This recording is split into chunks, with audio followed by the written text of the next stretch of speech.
So I take this opportunity to express my gratitude to you all for your respect and offerings that were made today. It's a very moving experience to be the recipient of such generosity and devotion and goodwill.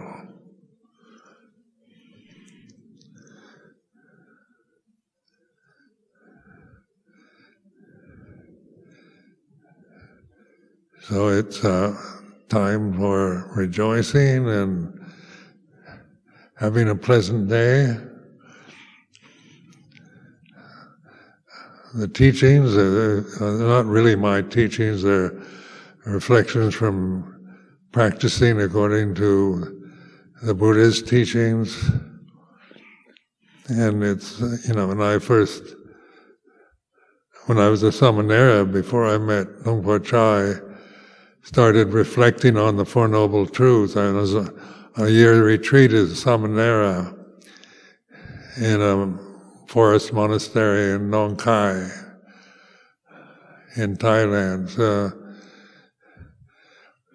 it was, I decided I'd make the Four Noble Truths I try to prove whether it's true or not. Even though I had tremendous faith in it, I thought, is this just believing in the words that you get from somebody else, from reading a scripture, or because people said this is right and these are the words of the Buddha and you should believe them? Or I thought with the actual Four Noble Truths is a pointing in a direction at oneself, not at the words in themselves. The words are directional signs. So that's why I like to teach from that position, from the Four Noble Truths, because it's quite a perfect teaching in its own right, but it's not to be just held in respect and chanted periodically, and it's like having a key to a prison cell and you just hang it on the wall and worship it. Whether it's the key to the prison cell is you have to put it into the door lock and move the key in the right way, you get out of the prison. So that's up to us to do that, to take these teachings and prove to ourselves that they work. What is the end of suffering? Is there an end to suffering, or is it just a hope that we all share, that every human being wants to find happiness?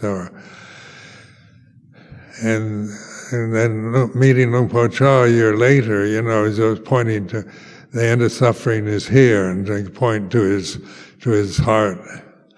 The world ends here. And so this is very direct in the fact that Luang Por wasn't pointing at himself as he's the end of suffering, but it's in the mind when we use awareness, mindfulness, to see the end of suffering, which is merely the end of a condition, a sankhara or a phenomenon. So over the years, I had insight quite early on. So, I did, at training with Luang Por learning to restrain my actions and speech with Vinaya, learning to be in, to learn how to live in a society in a very refined way. Because Vinaya is kind of a refinement about behavior. And so rather than just seeing it as another form of discipline that is imposed on me, which is one way I used to look at moral teachings in Christianity, was to see that it was a helpful tool to be aware of the impulsive nature that every human being has, the desires, sexual desires, the aversion, the anger, the confusion, the restlessness and anxiety, endless anxiety and fear. are, common to us all. They're all the First Noble Truth. So by reflecting, when I use this word reflecting, it's not like grasping. There's nothing to grasp. If we grasp the words, then we're not reflecting on suffering, we're just believing in something called dukkha, or translated as suffering. So it's not about grasping, but reflecting of being this Bhutto, this knowing witness of the way it is. So this is my 55th pantha, and 56 if you count the Samanera year.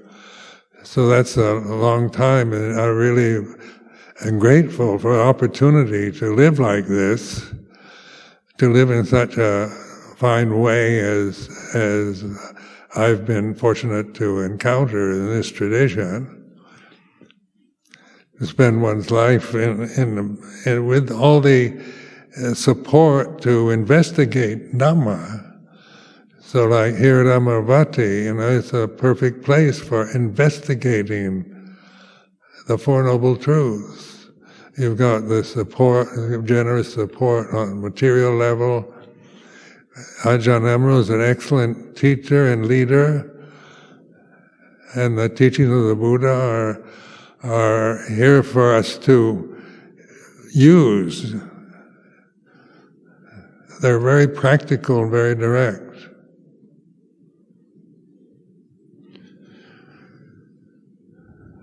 So it is, when I became a monk, I was about 31, 32 years old, and so I didn't know that much about Theravada Buddhism or Thailand in general, and I had tremendous, my interest in Buddhism arose through the Japanese Zen tradition. Because in the 1950s, there was a lot of interest, especially on the west coast of the United States, in the San Francisco Bay Area, especially a lot of interest in Zen teachings, as the Americans had been occupying Japan for 10 years after the war. And one of the really good things about that was the introduction of Zen Buddhism to the American consciousness. But before that, I didn't know anything about it. It was just a word I never heard. So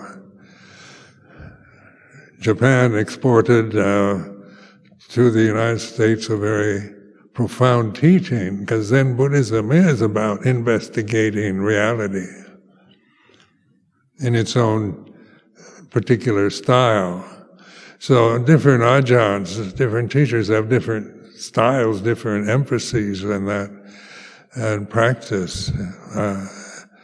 And all I can do is offer what I've learned, the kind of wisdom that I've acquired through the practice, the way I've approached this particular, the Four Noble Truths teaching, which is the very essence, the heart of Buddha Dhamma.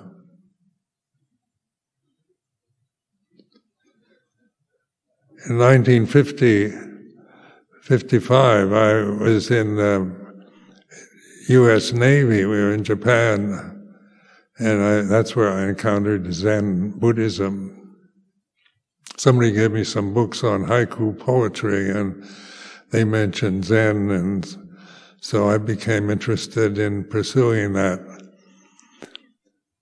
Because it challenges us. And so reflective awareness is a challenge. It's not just something that, we're used to. We're conditioned for being told what's right and wrong, what to believe, what's not to believe. So our ego, our personal sense of self, that we have acquired that. You aren't born with an ego. and cultural conditioning, Thilabhutta Paramartha, very strong, it's still based on beliefs. What you're told is, according to your parents, your religion, your particular cultural patterns. And so we believe, we're caught up in the belief system that is imposed on us through modern education and modern science, even in modern psychology. It's pretty much a matter of believing what the experts tell us.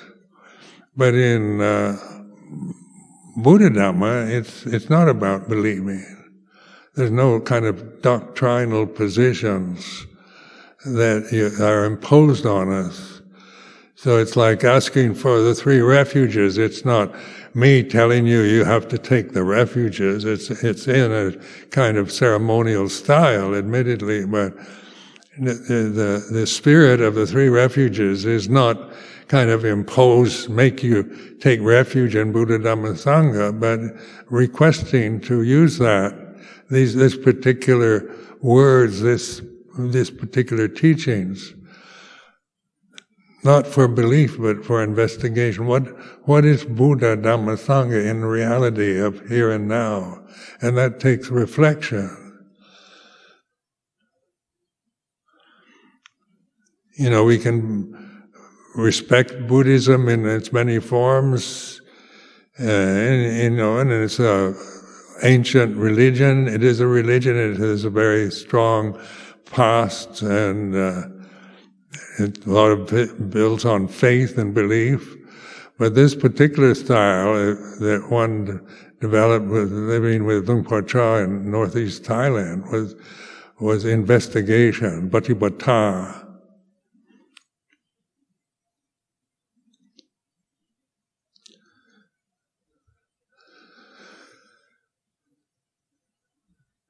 So after 55, 56 years of investigating, I feel total trust in this teaching as a way to realize the end of suffering here in one's own mind, rather than, trying to fix everything in the world and in the planetary life. I mean, there's so much concern about human rights and individual rights and climate change, and trying to create, a sense of harmony as a universal reality.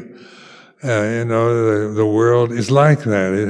It can create these perceptions of perfection, like democracy is a beautiful perception of where everything is just and fair, equal and right, and everybody's on the same page, and there's no conflicts, but supporting each other for the welfare of planet Earth is a very kind of high-minded ideal, not to be disparaged. But then that's not where the end of the world is experienced, is realized. Where is the world right now for each one of us? Now, this is a reflective teaching. When I ask you, where is the world right now? And you say, well, it's what I see, what I hear, smell, taste, touch, that's the world. But in terms of Dhamma, the world is a sankhara. So the senses are impermanent. What we see, hear, smell, taste, touch, think, all our emotions, our cultural conditioning, our personal identities are all phenomena, conditions. They come and go and change according to other conditions. And this, you become the Puto witness. You're witnessing change, not trying to change everything for the best and try to create perfect monastery where everybody is living with perfect equality and happiness and supporting each other in their practice in the way that we imagine it would be, that we can imagine the very best monastery.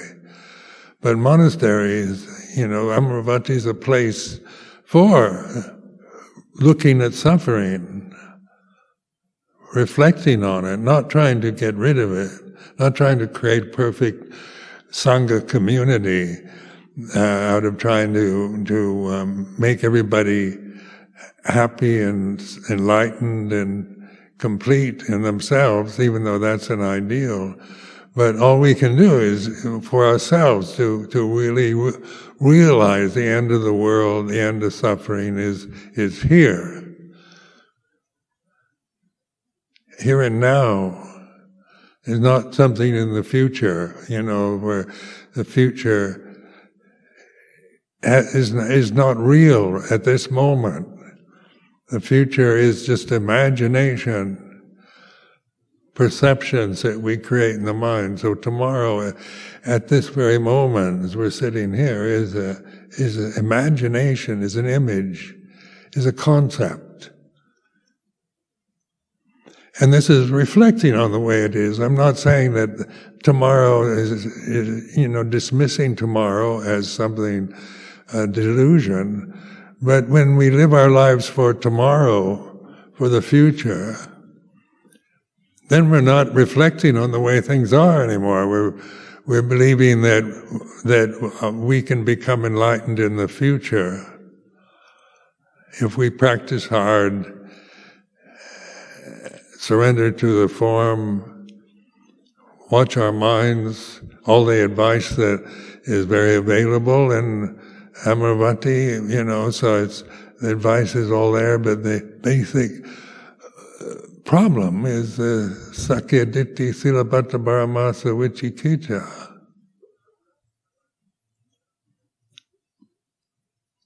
The first three fetters.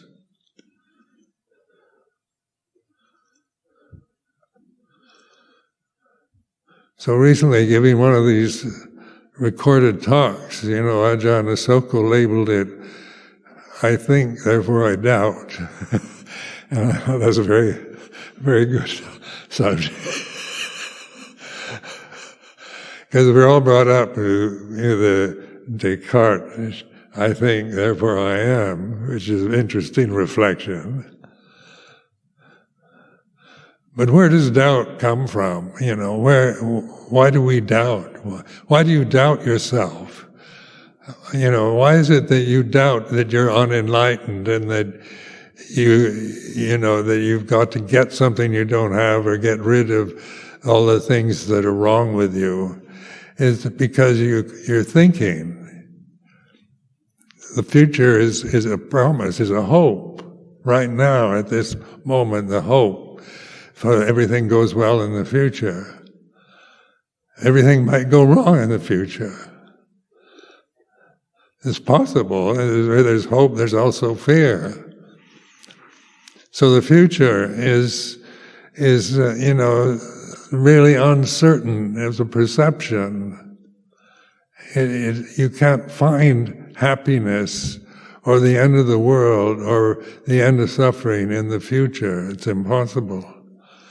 And the past, this moment, is just what you remember. This morning at the marquee, that's a memory now.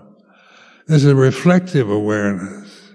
It's not denying reality or saying it's not a critical reflection. Isn't about criticizing or judging, but it's reflecting right now. Who am I right now? Where am I right now?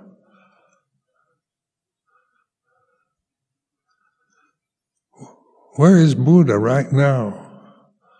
Dhamma right now? Where are they? These are questions, because the questioning style it makes you investigate, reflect, rather than tell you Buddha is here in the temple, it's on the shrine and behind me.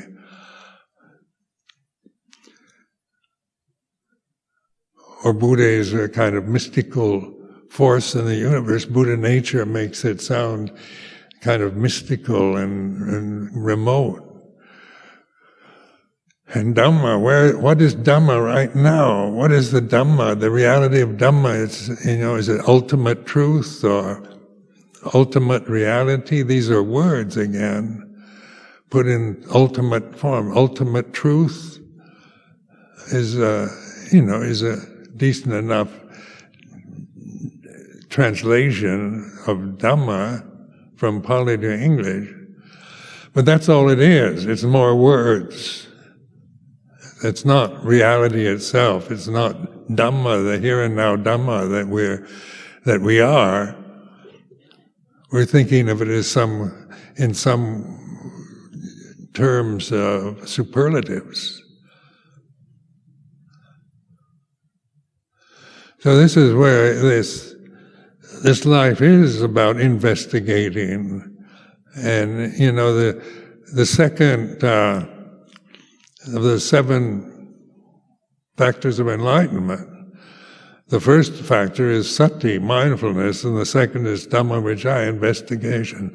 So it's right there in front of us, in the very basic teachings that we inherit from this particular Pali tradition. So it's not a matter of my take on Buddha Dhamma or Luang Por Cha's special technique for enlightenment. These are perceptions that we might believe in or create or doubt.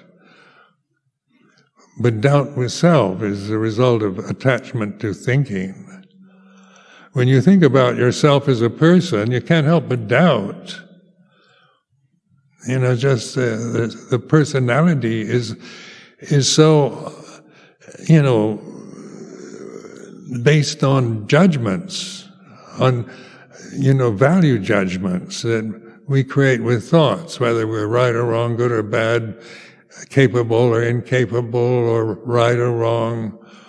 So as long as you try to define yourself as a person, then that tends to be, unless you're a tremendously self-confident egotist and complete narcissist, you're going to doubt.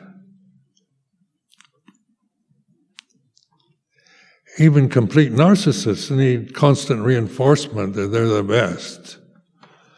So this is exemplified in modern day politics very well. And so you need constant reference, adulation and praise and reports of how brilliant you are. Well, that shows, still a lot of doubt, because nobody knows who they are as a personality, because the personality changes, according to other conditions. So when you're aware of your personality, it's not trying to get rid of it. You're not trying to have no personality and no thoughts, but you're aware of thoughts rather than grasping thoughts or grasping them or rejecting them. Because thought rises and ceases very quickly in conscious awareness.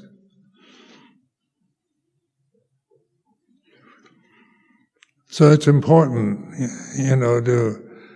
to really use this opportunity that's made available here, because it is a very fine situation. The support, today, the incredible support just to celebrate my birthday, very moving experience. And kind of the generosity just on a material level and goodwill, is greatly appreciated.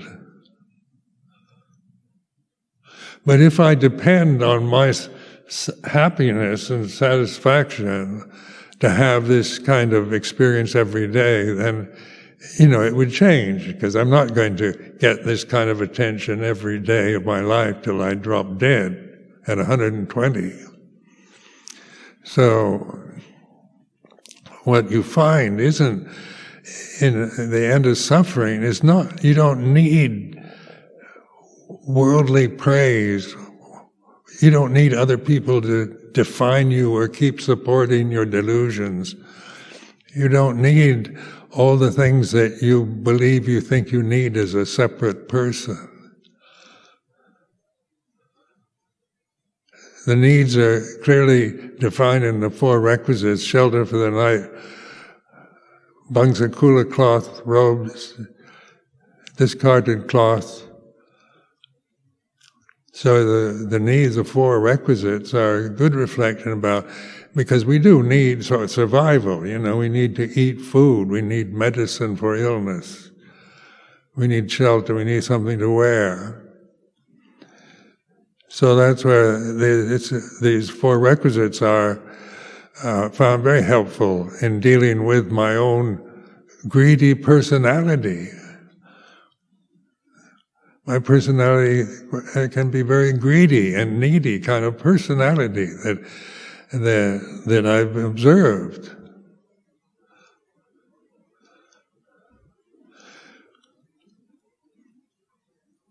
Learning to live in Thailand with,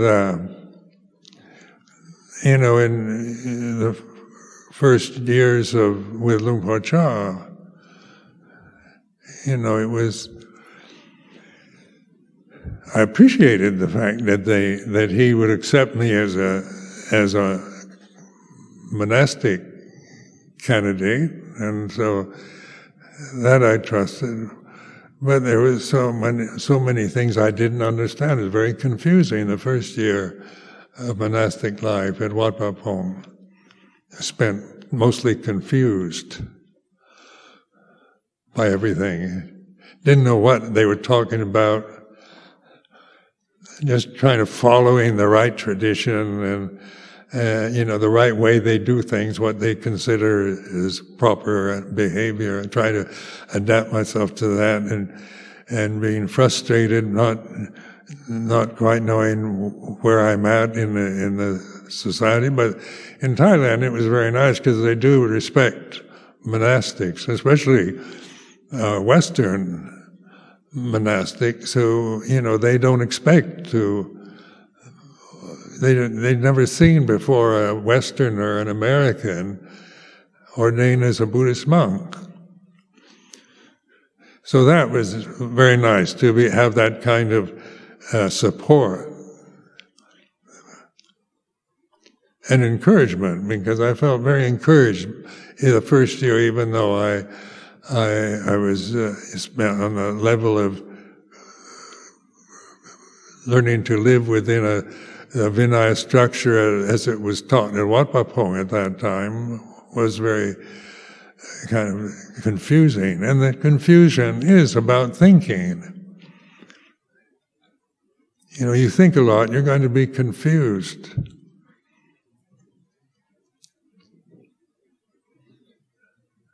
I think, therefore I doubt.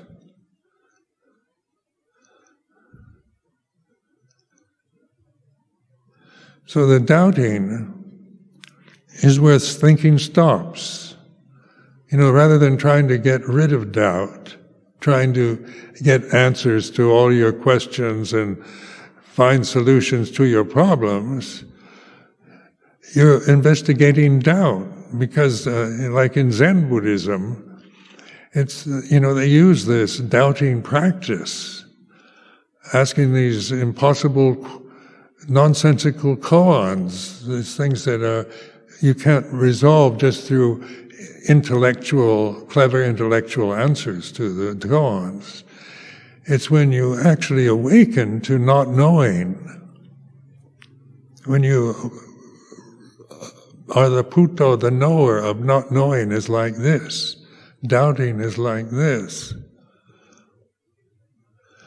And your thinking mind will stop for a while, because the thinking process usually depends on grammatical forms, habit patterns. So we don't notice the spaces in between thoughts or how words arise and cease. We're always trying to define, figure out what I should do, what's next, without realizing what we're doing. So, we have good intentions and we make good wishes and so forth. These things are, we intend to do the best we can, but who are we? What are we anyway right now? And, thinking mind stops. There's silence. So listening, when I talk about sound of silence, it's when you stop thinking. Try to think about not thinking doesn't work. Because even thinking about non-thinking is thinking. So you notice when you're not thinking, it's like this, and the question, the doubt, stops the rabid habit patterns of just trying to get answers to questions, solutions of problems.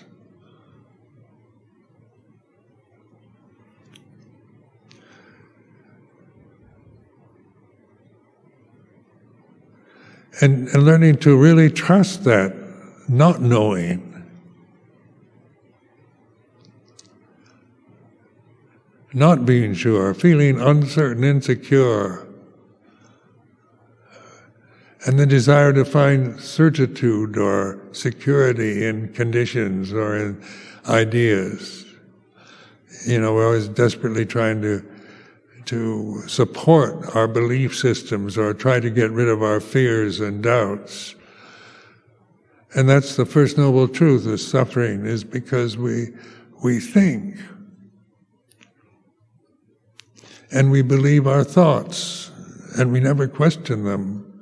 We judge them, because you can have good thoughts and bad thoughts.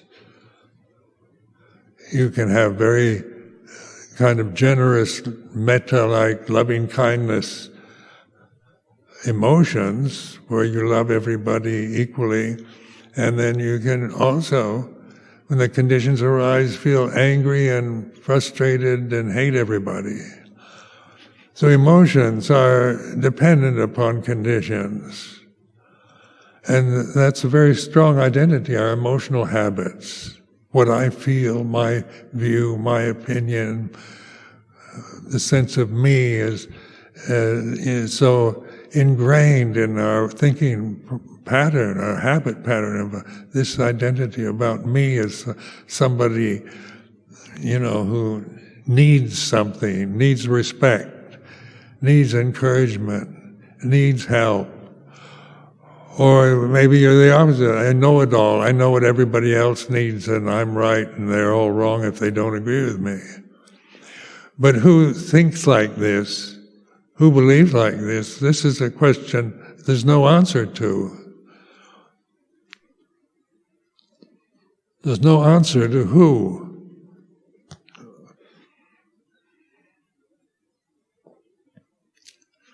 But it does stop the thinking. The habitual thinking patterns that you've developed in your life.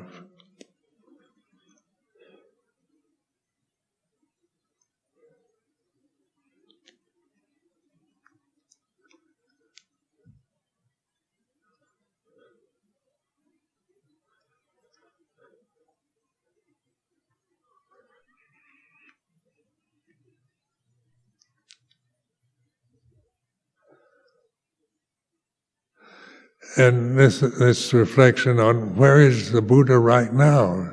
Where? What is Buddha right now? If Buddha is more than, is it just a word from Pali, Sanskrit, Indian tradition?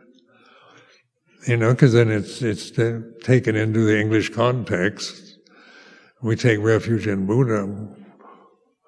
But the reflective on Buddha isn't about grasping all the ideas about Buddha that you might acquire, but taking refuge in the here and now. Buddha is a word for awake and conscious awareness here and now. So pointing to this understanding dukkha takes reflective awareness, not belief that everything is unsatisfactory and suffering.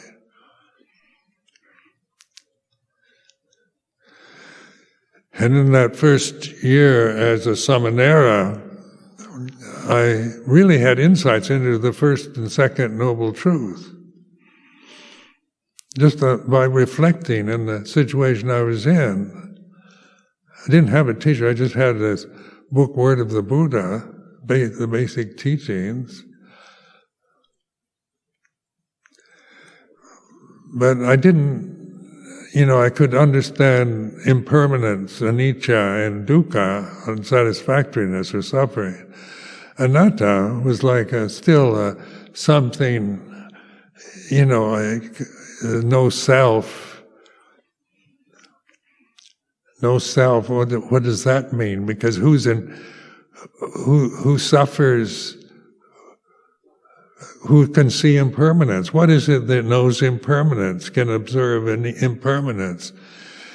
What is it that is aware of impermanence and suffering?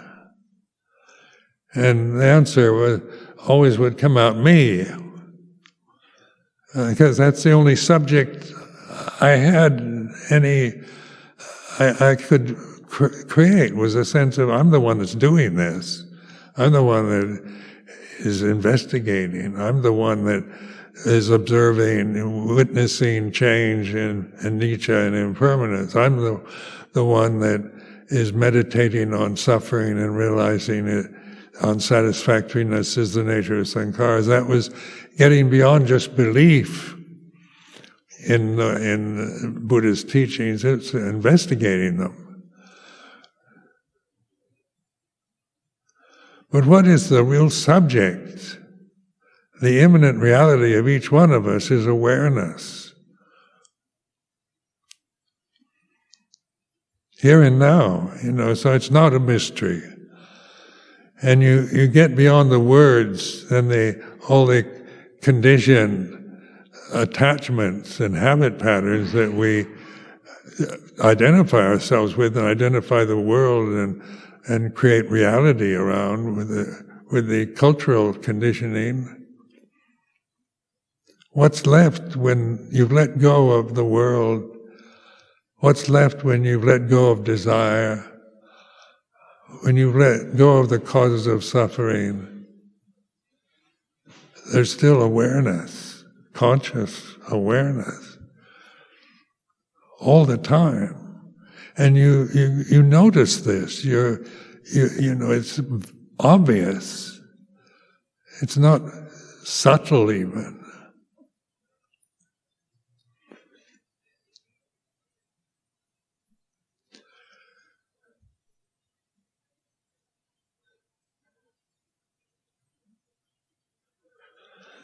So in going to live with Luang Por Chah that's why I like particularly the Buddha practice, because suddenly the word Buddha means something helpful rather than just a belief that, if you're brought up as a Buddhist, you don't doubt it. But foreigners, we're brought up in different religions or no religion, and Buddha is just another exotic word we fit into the English context, but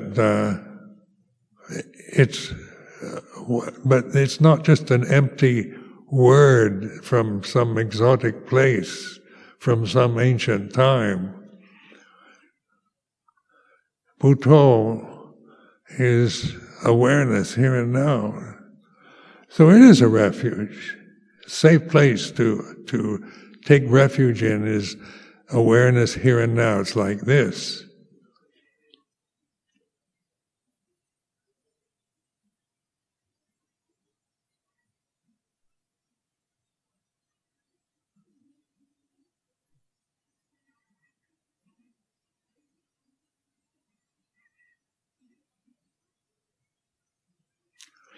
Different teachers different techniques, traditions, and so forth. The techniques, can be useful, or they can get in the way when we just attach to some kind of technique of meditation. Because we're not, we trusted somebody else's technique rather than direct insight into the here and now. So you hear, a lot of people have been meditating for years using some technique. And the technique's not wrong or anything, but they still see that if they keep doing a technique over and over again, they'll become enlightened. So the whole question of who am I never arises. They have utter faith in the teaching, the teacher, the technique.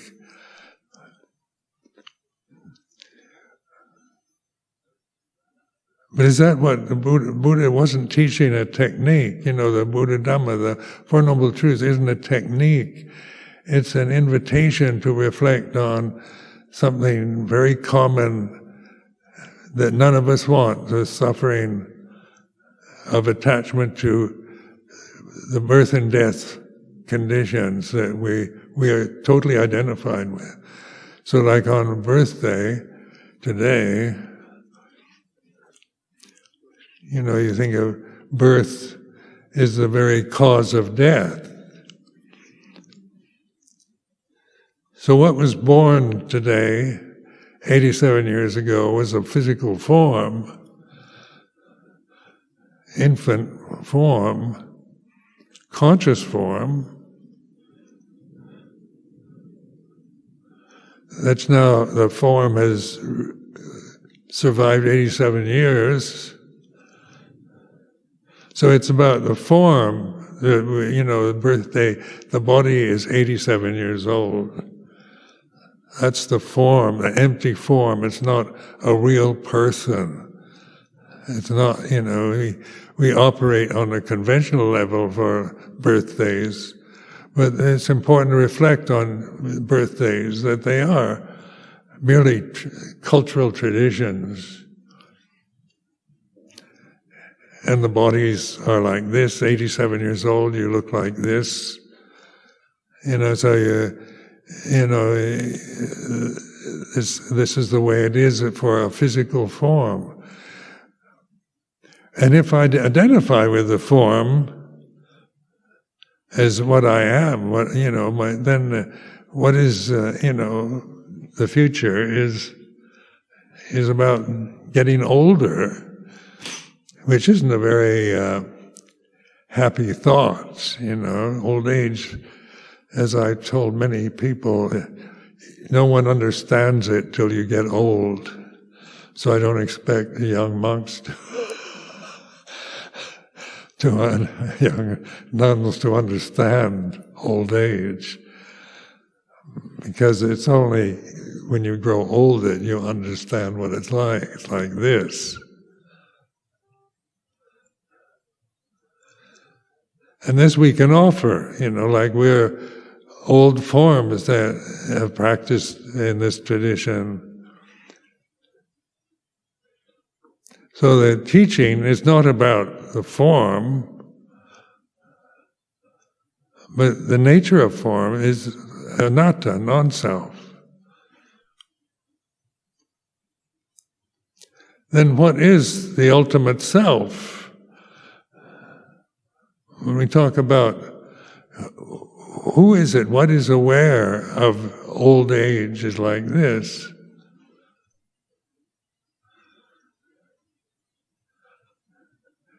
It's conscious awareness, isn't it? So that's, what we are really, that's our true nature, is this deathless reality, conscious awareness in the here and now, is what we begin to recognize, not personalize, but that this is what knows that we don't know.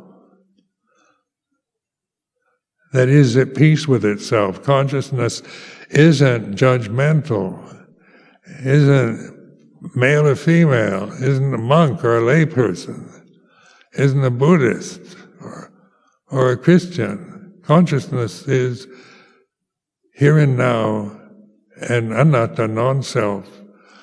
You can't find it, you can't define it, but it's no mystery. It's like trying to find yourself as a person.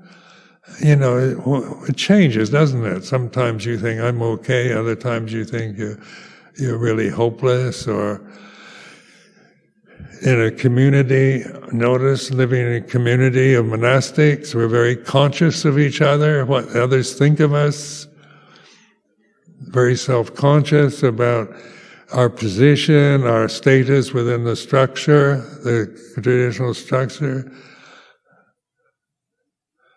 All these is that what oneself is a monk or a nun? Is that what you really are, or a lay person, or a good person, or a bad person? You know, these can change according to other conditions. Conditions arise, and like the weather, you know, it changes according to time and place. There's no permanent, perfect weather.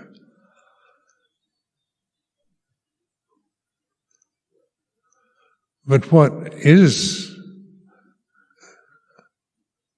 trustworthy is awareness, mindfulness, sati, dhamma vicaya, virya, piti, pasati, samadhi, upekkha.